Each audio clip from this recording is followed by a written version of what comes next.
let's say, hypothetically, I was time traveling and I went back to the Jamestown colony and I gave a settler a toxic waste. I put the toxic waste, the candy, sour candy, in his mouth. What do you think would happen? Today, we're going to be doing a bit of as I like to call it, a Jamestown breakdown. And I'm patenting that, by the way, so don't try to steal it.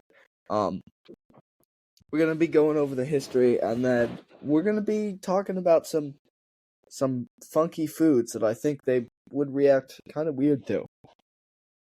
All right. So Jamestown, obviously the best and the first of the English colonies, was founded on December 6th in 1606. The settlers traveled there on 3 ships: the Susan Constant, the Godspeed, and the Discovery. Once they got there in 1607, 104 English men and boys arrived looking to start a settlement. This expedition was founded by joint stock companies who were looking for a quick return in investment. They landed in what we now know as Jamestown, Virginia, and they named it after their king, James I. The site was picked for several reasons, all of which met the criteria set by the joint stock Virginia Company, who funded the settlement. It was surrounded by water on all 3 sides, so not fully yet an island, and it was far inland, meaning it was defensible against the stupid Spanish attacks, and it was deep enough that the English could tie their ships at the shoreline. The site they picked was also uninhabited by the native populations, and English people didn't like the native population. Now, it took them until about June 15th to complete their fort, as they called their settlement. It was a big triangle, they had a bulwark at each corner. I will not be explaining what that word means. Do some research.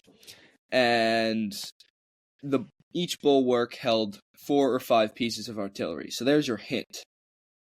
Settlers were protected against any attacks that might occur from the Powhatan Indians, who they were living on their hunting lands, basically. There were already some mixed relations between them, so a little bit of foreshadowing there. I don't want to give any spoilers. And on June 22nd, Captain Christopher Newport, one of the 6 council members of the Virginia colony, left for England to get more supplies for the new settlement. Now, believe it or not, the colonists were not very clean. There was not a lot of hygienic technology around at this time, so they began to, get a sampling of diseases. They were drinking water from, a brackish river. They did not have a great supply of fresh water, which caused a lot of their deaths.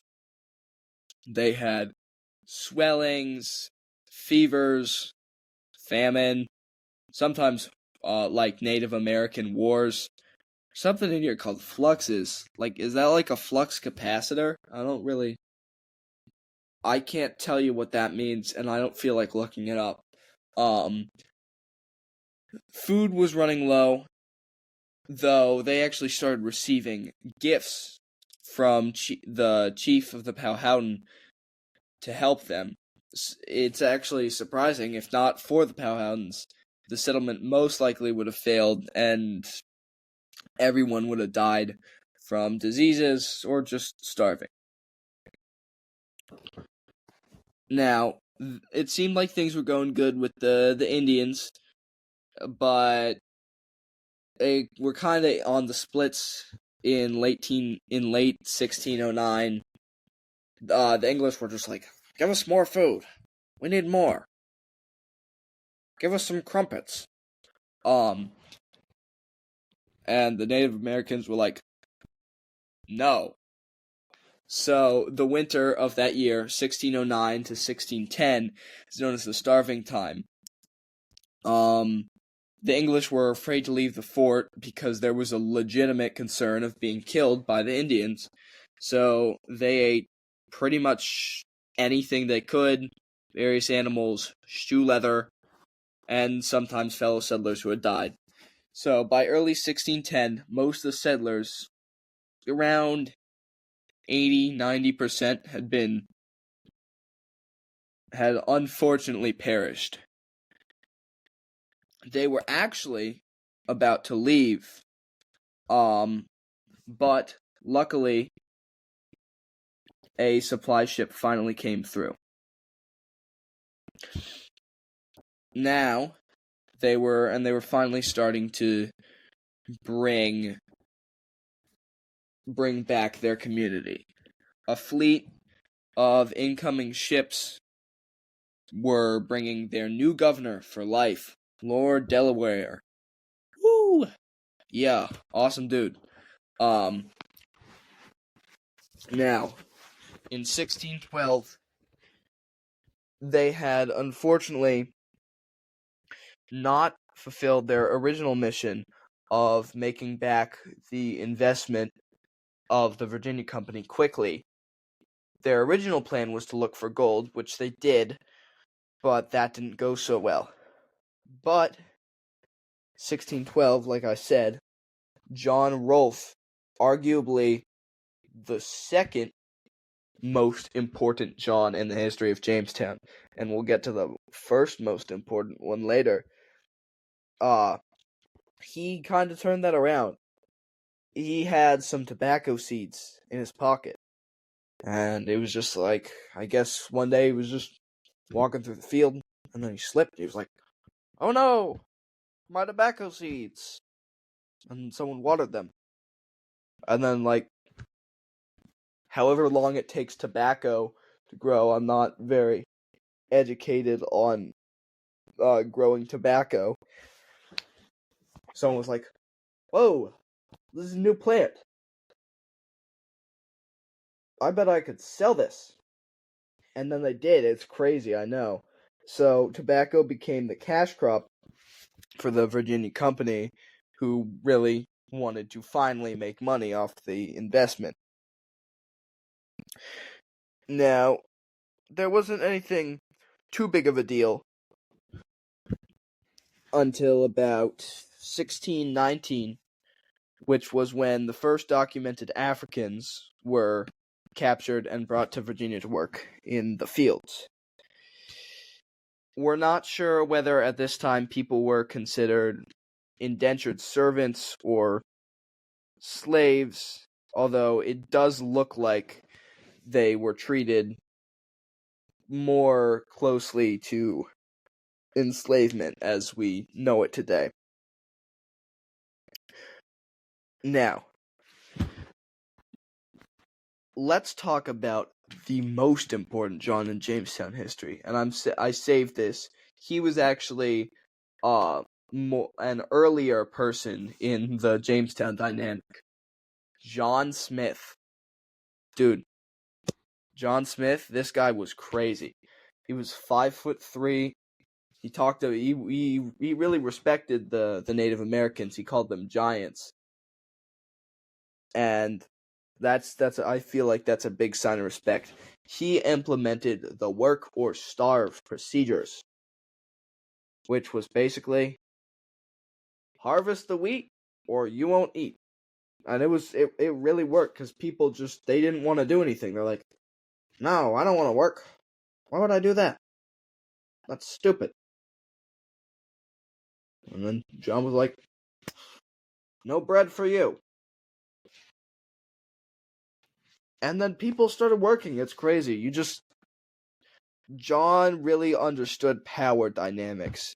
Because if you keep the supply low, then the demand increases, and then it's like a cycle. So you got to keep You gotta make the supply low so the people are demanding it, and then they'll do what you need them to do. I think that was like a Marcus Aurelius quote, I believe, if I'm not mistaken. I might be. But yeah, that's our quick little tidbit on John Smith. Anyway, peace, like long-standing peace, finally happened between the Native Americans and the settlers because of second most important John Rolfe, who married Pocahontas.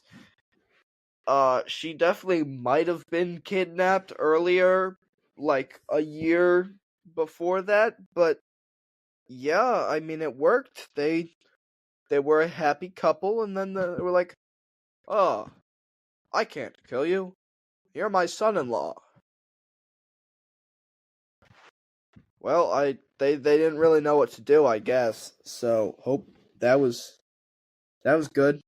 Um, yeah, no, it Jamestown just turned out really well until, you know, Nathaniel B came along. I know this was actually everyone back, what was it, a year, 2 years ago was trying to figure out if you ever heard anyone asking like, "Ain't you Nathaniel B?" They were talking about Nathaniel Bacon, who started Bacon's Rebellion. Bacon's Rebellion. Yeah. Settlers were unhappy because their tobacco was only being sold to English merchants. And Nathaniel Bacon, who did not like the Indians, he got like 1,000 people to join him and take care of the quote-unquote Indian problem. He forced the governor at the time to give him an official, like, commission to attack the Native Americans. But they didn't really care, Bacon and his followers. Like, they weren't like, "Oh, you helped us, you burned our fields." They were like, "You're a Native American. No bueno." And yeah, that really didn't help. So the governor then declared Bacon a rebel. There was a civil war in the colony, kind of like that one that happened between the Avengers. In September, Bacon and his followers set fire to Jamestown, destroying around 16 houses, and as well as their church and a couple other buildings. The rebellion began its end with the death of Nathaniel Bacon, and eventually many of the rebels were finally captured. 23 of them were hung by Governor Berkeley. And as a result of the Nathaniel B occurrence, another treaty was signed between the English and the Indians. More tribes were part of it, and they set up reservation lands and a reinforced yearly tribute payment of fish and game that the tribes had to make to the English. See, Nathaniel Bacon was a distasteful figure in the Jamestown community, and he is often talked about alongside the saying, "out of the frying pan into the fire."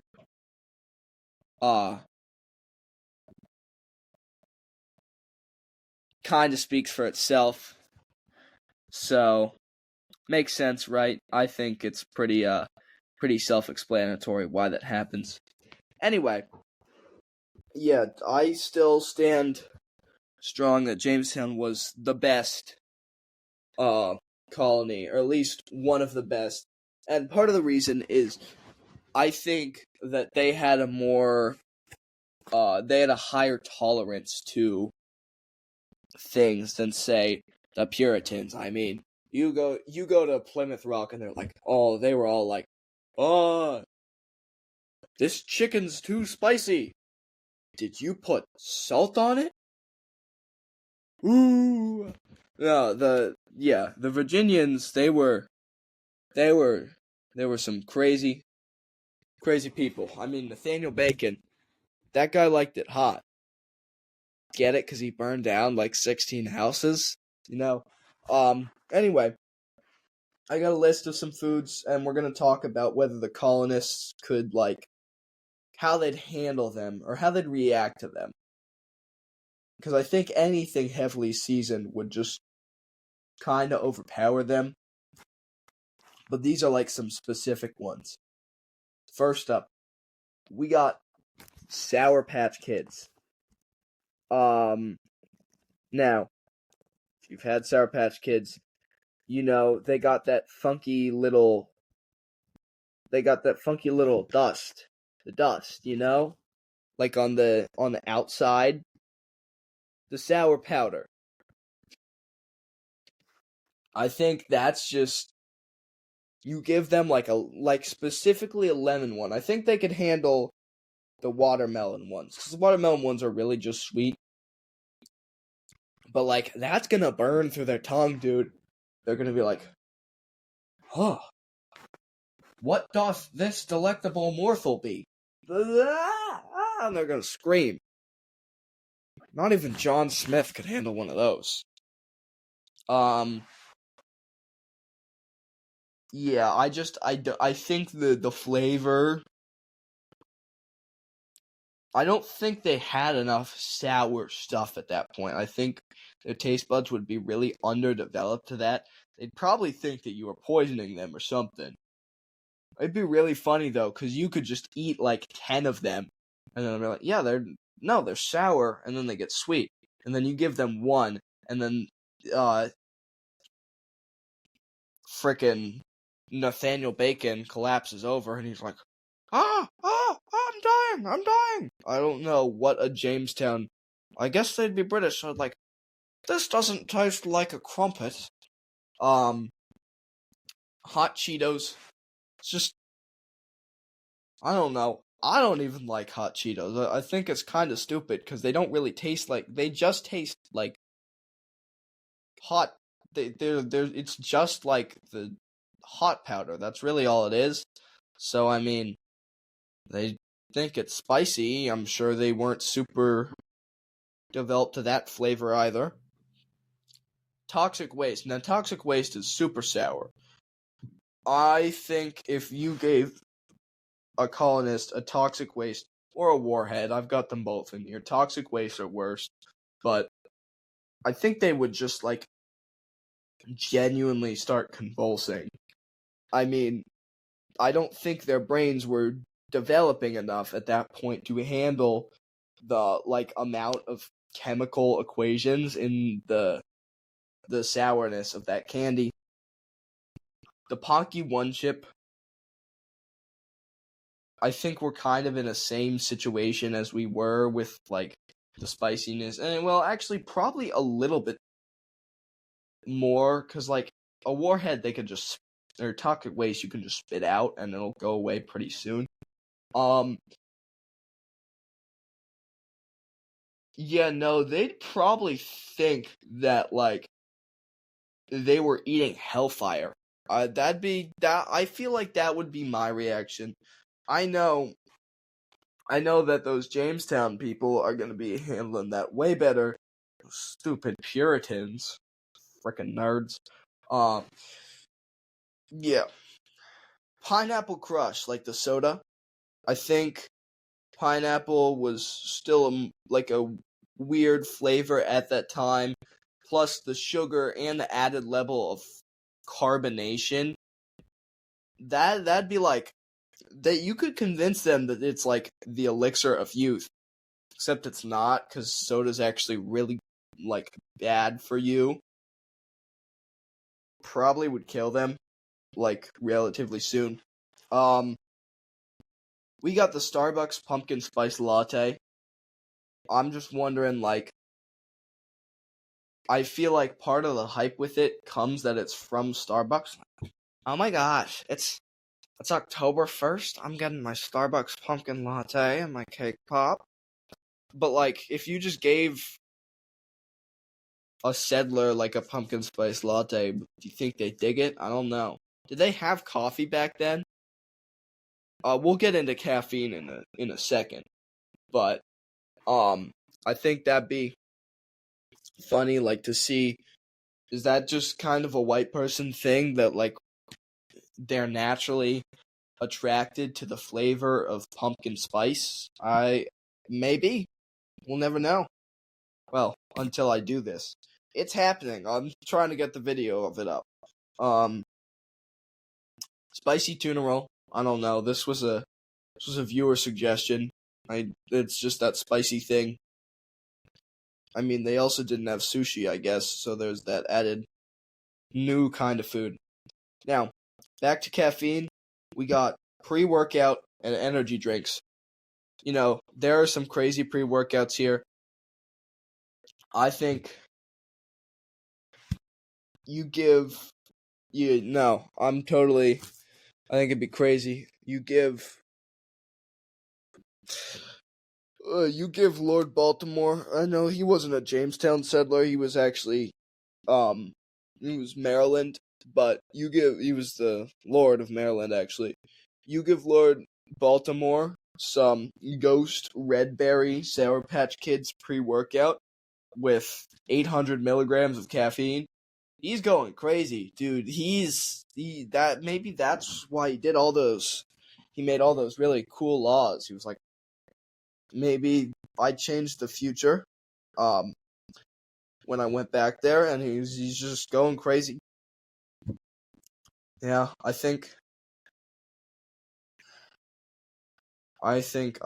I'll give William Penn a monster.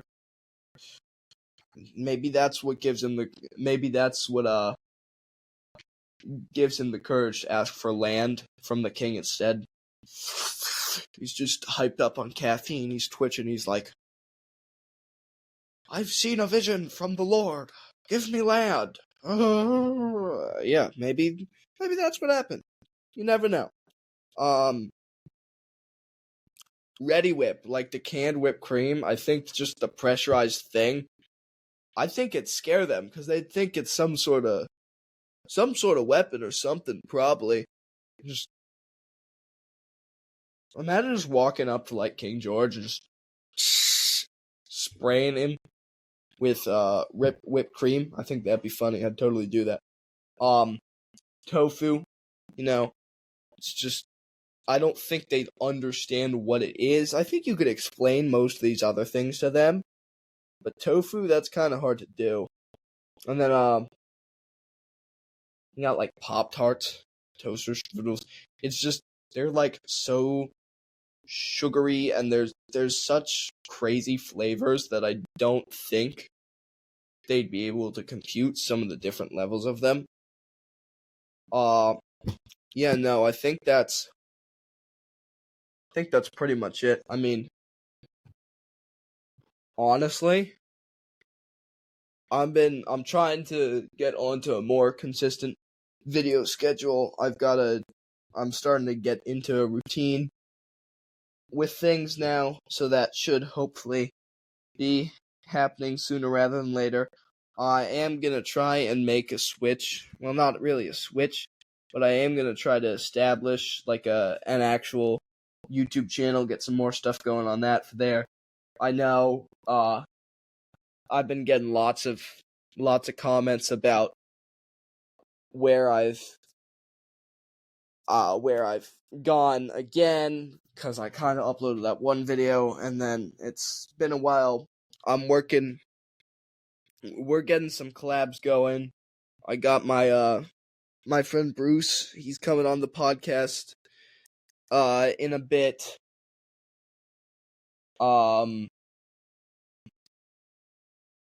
Yeah, I think that's about it. Like I said, I'm working on getting a couple actual YouTube videos planned. I'm gonna do one about the different types of girl summers, because that's been a big thing. Personally, I don't think the apple's rotten right down to the core, but we'll dive into that later.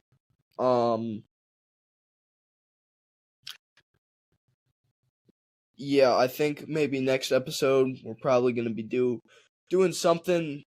Uh, I'm thinking about covering homelessness in America. I feel like that's going to be a pretty big problem, so that'll get probably brought up at some point soon. Um, and I think I got a question to end off today's episode. This was uh posited by the English philosopher John Locke. It was actually brought to my attention by an associate of mine on the Chuckles Sandwich podcast, Jaquavia Schlatt. Um, would you rather fight one horse-sized duck or 100 duck-sized horses? Leave your answer in the comments below. Have a fabulous week.